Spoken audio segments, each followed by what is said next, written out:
Hi guys, and thank you for uploading your videos on time last week. They were awesome, and I just don't think I could love this project anymore at the moment. I get so excited when I see someone's uploaded a new video, and I don't think that's ever going to get old, to be honest. So this week I read the Book of Revolutions by Brian Ions. It was published in the 60s, and it covers the kind of 5 or 6 main revolutions since the 15th century, and they are the English, the Irish, the American, the French, the 2 French ones, and the Russian one. And obviously it's a history book, so I can't really review the history that it contains, but what I am going to do is make a video that'll come to you in 3 parts about the things that I've learned from this book. Part 1, tolerance. So one of the things I've learned from reading this book was just how tolerant people were. I mean, a lot of the times war was an absolute necessity in some cases, and it was almost even a right. In the case of the Irish and Russian revolutions, both nations put up with horrendous conditions, the Irish being nothing more than the puppets of the English, and the Russians absolved of basic human rights, and the poor Russians were almost slaves to the government. And yet in both instances, it took the lack of food, it took the lack of that basic primitive right, it took them until they were at the brink of starvation before they decided that they wanted to do anything about it. Maybe I'm naive, but I think that in the civilized world, people in power want to do good for their country, if not specifically for the people of their country, but at least to stay in power. And yet, these days, people seem to complain about every little slip and blunder that occurs, whether it's intentional or not. So everyone will have their own opinion about whether it's right to question the powers all of the time, or whether we should give them space and let them do their job. All I'm saying is, after reading about a time a little over 150 years ago, where people weren't allowed to question, where people were subject to slavery and deprived of their humanity, it makes me feel pretty lucky about the time that I live in. Part 2. Patience. In those instances where people decided enough was enough, when they decided to band together and fight against the shackles of oppression in which they were tied, it took them a hell of a long time to achieve their ideas of revolution.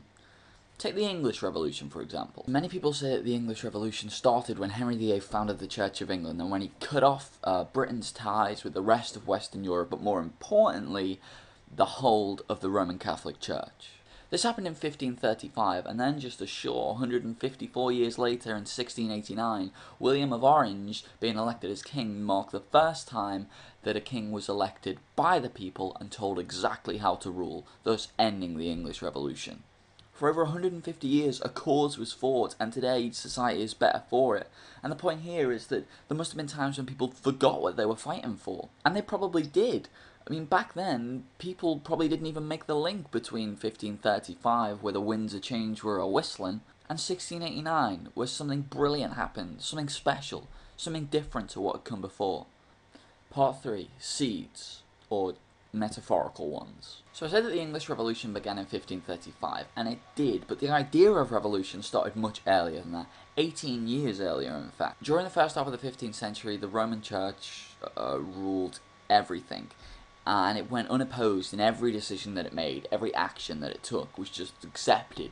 That was, of course, until 1517. Pope Leo X had just been given the rights to sell indulgences. Indulgences are the pardons that the priesthood gives when people have committed sin. So a man would go into church and he'd be all like, I had an argument with my wife the other night, we both said some things we didn't mean, can you absolve me of my sins so that I may go to heaven?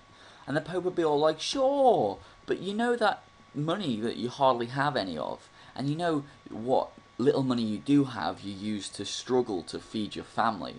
Well, you're gonna have to give me some of that, or you can't go to heaven. Now, book fighters today, that seems unfair and ridiculous and horrible, but back then it just was. There was no opposition, no difference of opinion. That wasn't until 1521 when German-born Martin Luther published his thesis against the sale of indulgences. 15th century nerd fighters. And then a year later he was declared a heretic, and in 1521 he was summoned and asked to take back everything that he'd said, and he was all like, no. What he actually said was this: Unless I am convinced by the scriptures or by clear reasoning, for I have confidence nor in the Pope or in the Council alone, I am held fast by the scriptures abduced by me, and my conscience is taken captive by God's word. And this was the foundation of Protestantism. It was the seed that would grow in the consciousness of many to form the foundation of every revolution, of every stand against dictatorship that was to come in the following 400 years. And bookfighters, I do think it's worth mentioning that if it wasn't for the invention of print some 60 years before Luther's thesis, then his ideas and beliefs may never have spread, and we may never have achieved the levels of civilization that we live among today.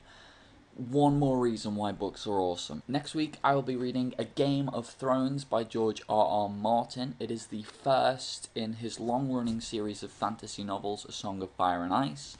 Lauren, I will see you tomorrow. Bookfighters, you will see me next Monday, and until then, it is bye from me for now.